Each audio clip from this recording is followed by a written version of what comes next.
अस्सलामुअलैकुम, welcome to सादरे blog YouTube channel. आज की इस वीडियो में हम बात करने वाले हैं सऊदी इकामा हुरूफ के बारे में। जो लोग कफिल या कंपनी से भाग गए, जिन पे हुरूफ लगा है, ये उनके लिए गुड न्यूज है।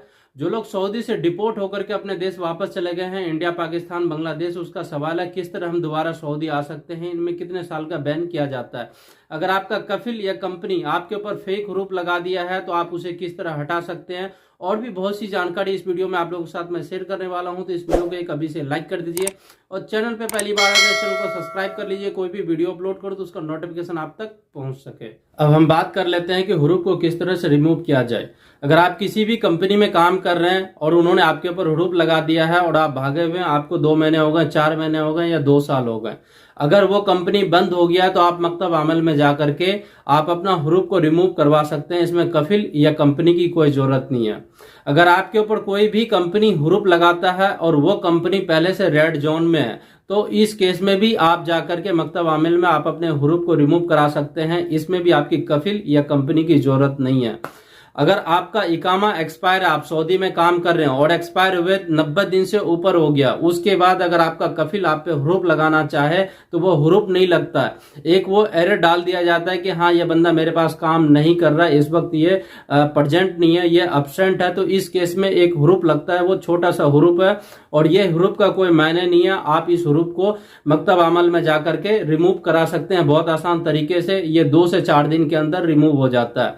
अगर आपका यहाँ पे 90 दिन से इकामा एक्सपायर है और आप कंपनी चेंज करना चाहते हैं या आप कफिल चेंज करना चाहते हैं तो इसमें भी आपके कफिल या कंपनी की परमिशन की जरूरत नहीं है। आप अपनी मर्जी से नौकरी बदल सकते हैं। अगर आपका इकामा वैलिड है तो इस केस में कफिल या कंपनी की परमिशन की जरूरत होता है, क्योंकि आप लोगों का सवाल था इसके मामले में कि मेरा इतने दिन काम करते हुए हो गए, इकामा एक्सपायर है, कफिल या कंपनी मुझे तनाजुल नहीं दे रहा है या जाने के लिए नहीं दे रहा है, तो आप अपनी इस तरह से चेंज करा सकते हैं। अभी 2 दिन पहले एक न्यूज अपडेट हुआ कि रियाद में एक कंपनी थी और उस कंपनी के जो वर्कर है, 49 वर्कर जाकर के एक साथ लेबर कोर्ट में केस डाला था उस कंपनी के खिलाफ ये था कि किसी को टाइम से सैलरी नहीं मिल रहा था, किसी का टाइम पूरा हो गया था उसे छुट्टी नहीं मिल रहा था और उसे कंपनी परेशान कर रहे थे, बहुत सी ऐसी दिक्कत था। और 49 आदमी ने एक साथ जाकर के लेबर कोर्ट में केस डाला था। अभी पिछले दिन उसका फैसला आ गया कि जितने भी बंदे के पैसे रुके थे और जितनी भी बंदे के परेशानी थी, सबको इन्होंने हल किया है और सबको अपने देश वापस भेज दिया है। और कुछ बंदे ऐसे थे उनमें कि जो उनके ऊपर फेक हुरूफ लगा दिया गया था।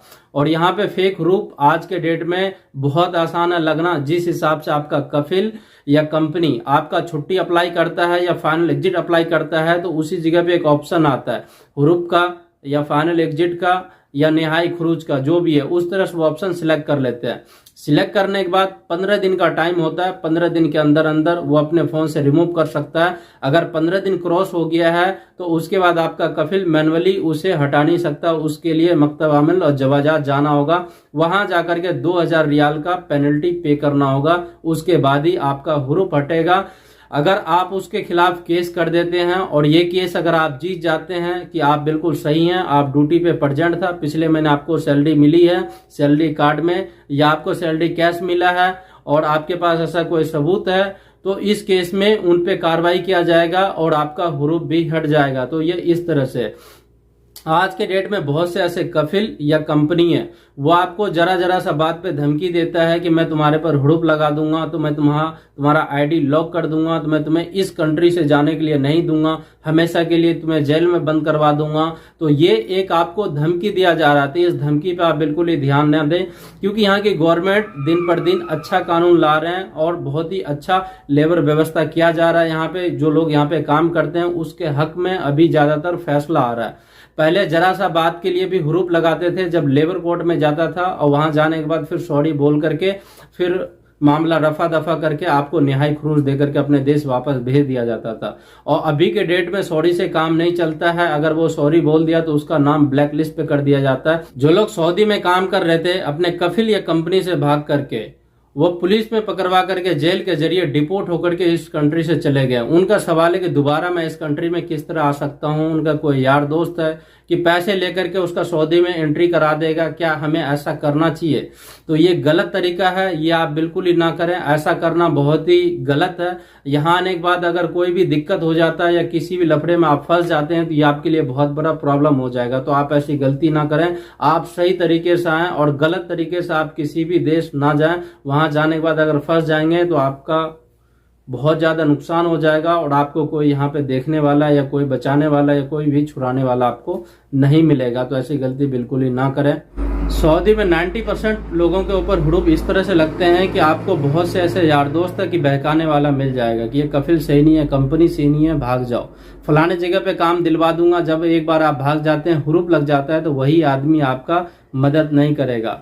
भगाने से पहले वो आपको बोल देगा कि इंडियन एम्बेसी तरहील जेल के जरिए चले जाना। और अभी के डेट में इंडियन एम्बेसी में करीब 3 से 4 हजार लोग पेंडिंग में पड़े हैं अपने देश वापस जाने के लिए, जिनके ऊपर हुड़ूप लगा है, बहुत से धक्के खा रहे हैं। आप एक बार उनसे भी पूछ सकते हैं कि उनकी हालत क्या हो रही है इस वक्त। तो आप ऐसी गलती ना करें, आप किसी भी तरह से यहाँ से अपने देश चले जाएं और जाकर के आप नए वीजे पे आ जाएं, तो ये ज्यादा अच्छा रहेगा। जैसे कि कुछ भाइयों का सवाल था कि सऊदी में मुझे डिपोर्ट कर दिया गया था, जेल के जरिए आया हूं और सऊदी दोबारा मैं एंट्री कर गया हूं कुछ पैसे दे करके, काम चला करके। बहुत से ऐसे जानकार है। अगर आप एक बार सऊदी आ जाते हैं, क्या आपको मालूम है 100% कि आपसे कोई गलती नहीं होगा या आपके या कफिल के बीच व्यवहार अच्छा रहेगा? अगर जरा सा भी गलती हो गया या कोई पुलिस केस, लेबर कोर्ट का मामला फंस गया, तो आपका वहां चिट्ठा खुल जाएगा कि आपको जब डिपोर्ट कर दिया गया था तो दोबारा आप सऊदी कैसे आ गए, क्यों आ गए। तो अगर आप डिपोर्ट होकर के जाते हैं तो आप गलत तरीके से सऊदी में एंट्री करने का कोशिश बिल्कुल ही ना करें, नहीं तो आप फंस सकते हैं। और इतना फंसेंगे कि बहुत बुरी तरह से, फिर आपको कोई बचाने वाला भी नहीं मिलेगा। ना आप घर के रहेंगे, ना घाट के रहेंगे, कहीं के भी आप नहीं रहेंगे।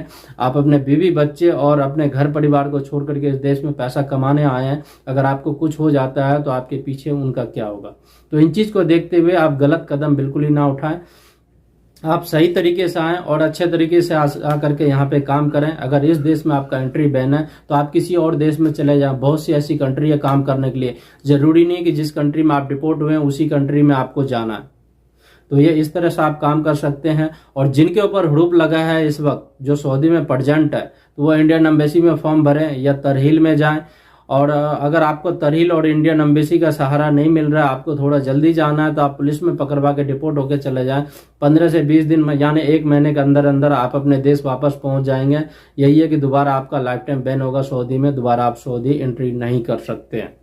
और भी बहुत सी ऐसी आप लोगों का सवाल था हुरूप को लेकर के, तो इस वीडियो में आप लोगों को पूरी डिटेल में बताया हूं। अगर फिर भी आपका कोई सवाल है या आप मुझसे पर्सनली कांटेक्ट करना चाहते हैं तो इस वीडियो के डिस्क्रिप्शन बॉक्स में इंस्टाग्राम और ट्विटर का लिंक दे दिया हूं, आप मुझे वहां पर्सनली फॉलो कर सकते हैं।